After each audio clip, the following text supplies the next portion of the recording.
Assalamualaikum warahmatullahi wabarakatuh. Di sini saya akan menyampaikan materi PPKN kelas 10 semester 1. Bab 1 dengan judul Nilai-nilai Pancasila dalam kerangka praktek penyelenggaraan pemerintahan negara. Disampaikan oleh Ibu Wuryaningtyah.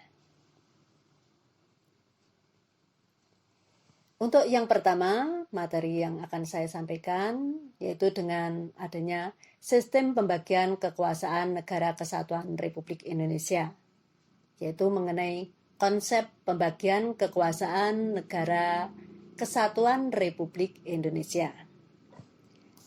Sebelum mempelajari lebih jauh tentang teori pembagian kekuasaan, terlebih dahulu kita pelajari mengenai perbedaan antara pembagian kekuasaan dan pemisahan kekuasaan.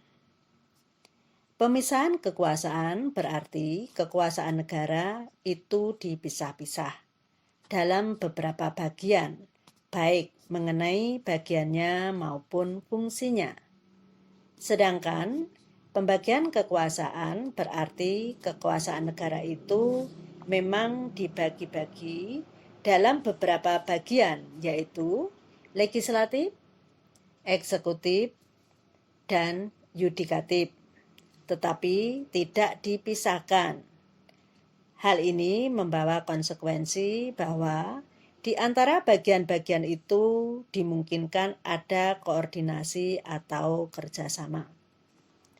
Di sini terdapat dua tokoh penting dalam teori pembagian kekuasaan, yaitu yang pertama teori pembagian kekuasaan menurut John Locke. Beliau membagi kekuasaan itu terbagi atas 3 bagian. Yang pertama kekuasaan legislatif, kedua kekuasaan eksekutif, ketiga kekuasaan federatif. Lalu pendapat tokoh yang kedua yaitu menurut Montesquieu. Menurut Montesquieu, untuk tegaknya negara demokrasi perlu diadakan pemisahan kekuasaan negara ke dalam 3 bagian. Yang pertama, kekuasaan legislatif, kedua, kekuasaan eksekutif, yang ketiga, kekuasaan yudikatif. Pembagian kekuasaan di Indonesia diatur sepenuhnya di dalam Undang-Undang Dasar 1945. Penerapan pembagian kekuasaan di Indonesia terdiri atas 2 bagian. Yang pertama, pembagian kekuasaan secara vertikal. Merupakan pembagian kekuasaan menurut tingkatnya, yaitu pembagian kekuasaan antara beberapa tingkatan pemerintahan.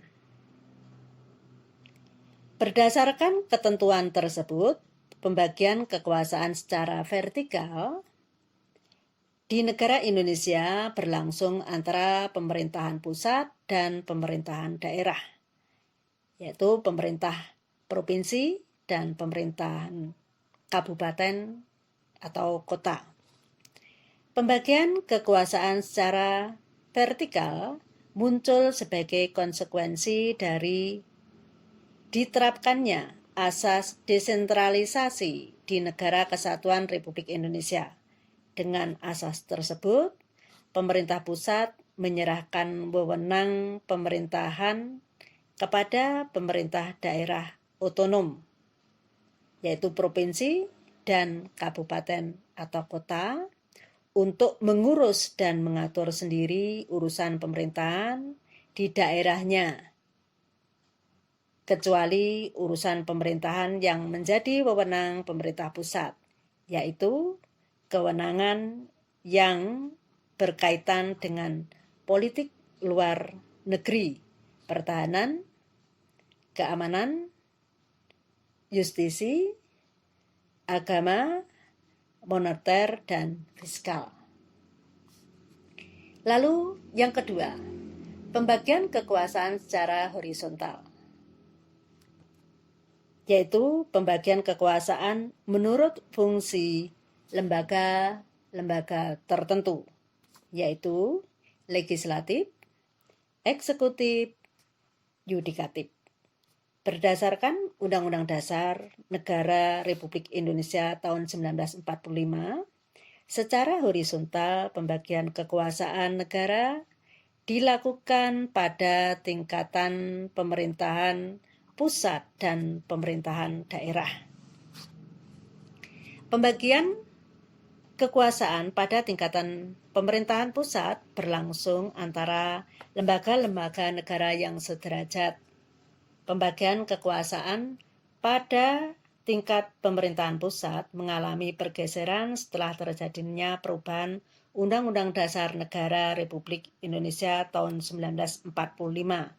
Pergeseran yang dimaksud adalah pergeseran klasifikasi kekuasaan negara yang umumnya terdiri atas 3 jenis kekuasaan, yaitu legislatif, eksekutif, dan yudikatif, menjadi 6 kekuasaan negara, yaitu yang pertama, kekuasaan konstitutif, kedua, kekuasaan eksekutif, yang ketiga, kekuasaan yudikatif, 4, kekuasaan legislatif, 5, kekuasaan eksaminatif atau inspektif, dan yang keenam, kekuasaan moneter.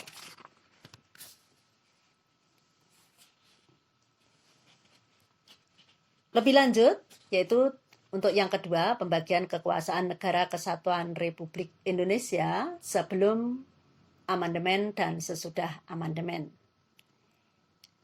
Yang pertama, sebelum amandemen Undang-Undang Dasar 1945, bahwa Undang-Undang Dasar sebelum diamandemen merupakan hukum tertinggi. Kemudian kedaulatan rakyat diberikan seluruhnya kepada MPR sebagai lembaga tertinggi negara. MPR mendistribusikan kekuasaannya kepada 5 lembaga tinggi negara yang sejajar kedudukannya, yaitu Mahkamah Agung,